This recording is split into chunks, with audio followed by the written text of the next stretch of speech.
In all the places of the earth, they know that the gods and spirits affect man's path. All the misfortune that befalls man lies at their feet. If you have eyes to see, you see their presence and their power. Keep your eyes open, traveler, and you might see their faces.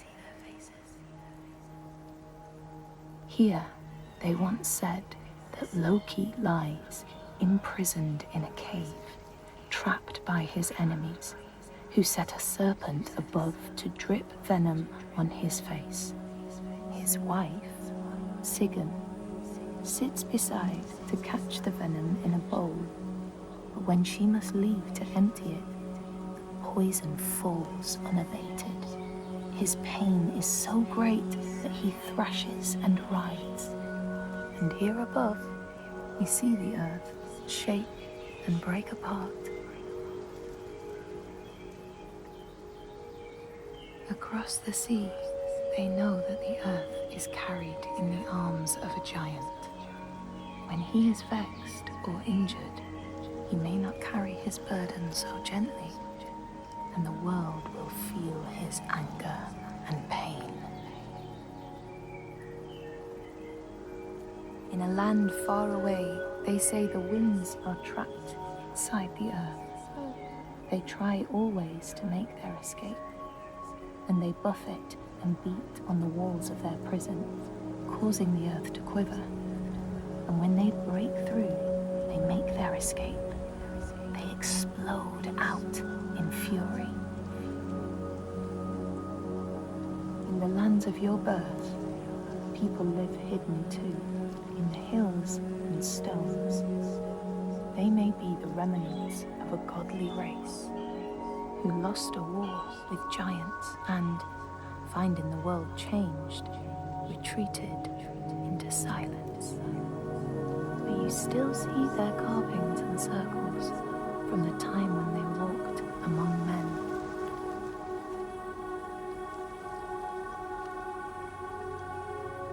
Here, they know that if times are harsh, you may ask of the hidden folk to share their bounty.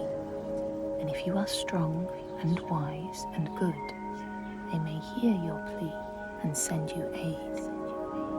But if you are not, or if you do not respect the strictures they lay down, you might have your strife doubled.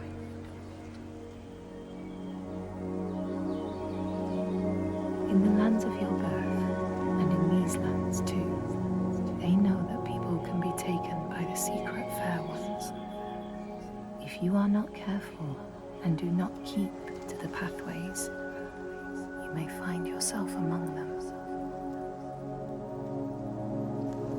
In a land to the east, they know that when a traveler finds themselves lost, it is the fault of the Vadadash, who wait at the crossroads to trick souls passing by. The only remedy is to let your horse lead you home, because beasts have no souls. But if you have no horse, your soul is lost forever.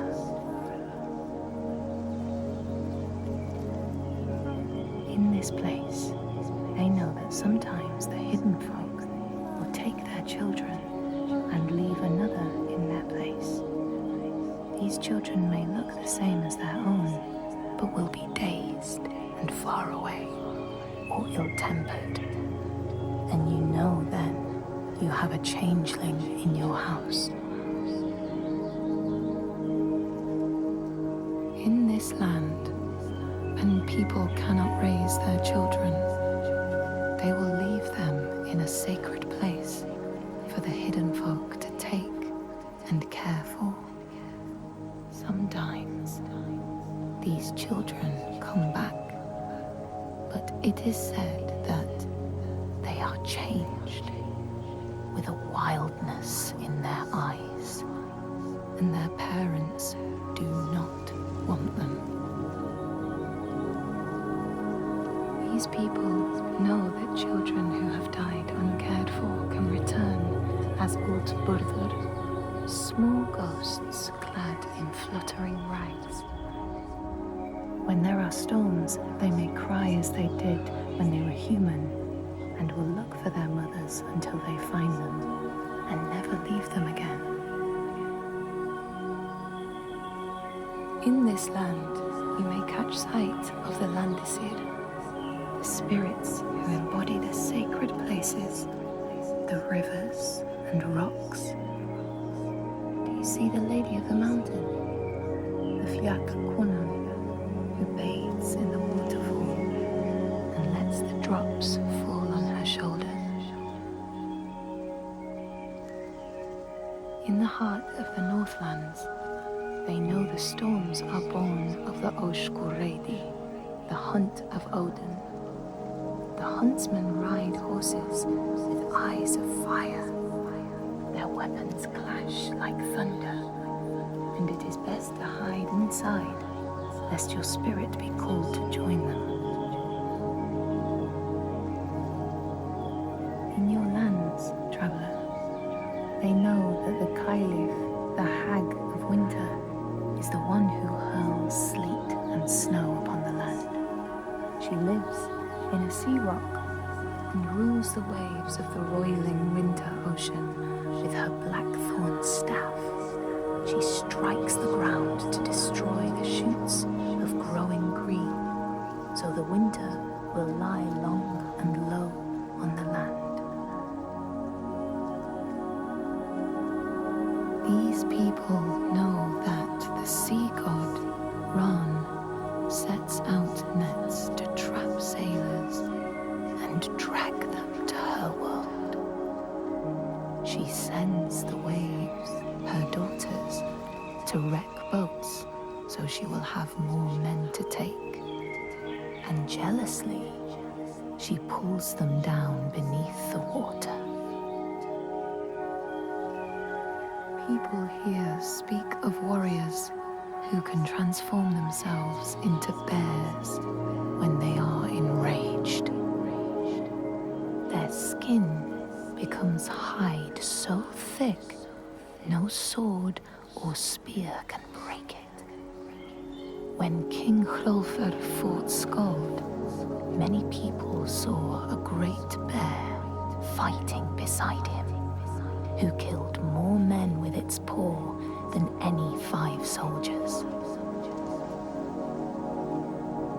Men here will tell of how Jarl Hakon worshipped the giant Thorgerða and sought her aid in the middle of battle when the tide was turning against him. Fleeing to an island, he pleaded with her for aid. She demanded a sacrifice. She rejected all of his offerings until he, at last, killed his own son in sacrifice. Thorgerða gave aid, and Hakon's enemies saw the giants striding amongst the ships, arrows flying from every finger and never missing their mark. Their morale was sapped, and Hakon won his battle.